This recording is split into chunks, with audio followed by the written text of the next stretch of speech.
नमस्कार सगळ्यांना. झालं का सगळ्यांचं जेवण? या सगळेजण जेवायला बसतोय. आज काय मस्त बनवलंय, कारल्याची भाजी आणि चपाती बनवली. तर तुमच्यावालं जेवण झालं का? कमेंट करून नक्कीच सांगा आणि या जेवायला.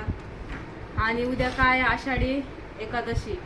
तर माझ्याकडनं आणि माझ्या परिवाराकडनं सगळ्यात अगोदर माझ्या यूट्यूब फॅमिलीला आणि इन्स्टा फॅमिलीला माझ्याकडनं आणि माझ्या परिवाराकडनं आषाढी एकादशी निमित्त लाख लाख शुभेच्छा. आणि प्लीज असाच आशीर्वाद राहू द्या, असाच सपोर्ट राहू द्या तुम्हा सगळ्यांचा. जेवायला बसती, जेवायला या.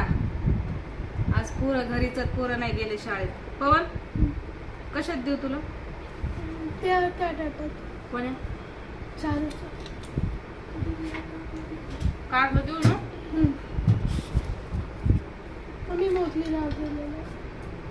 पवनला कारल्याची भाजी लय आवडती बरं का.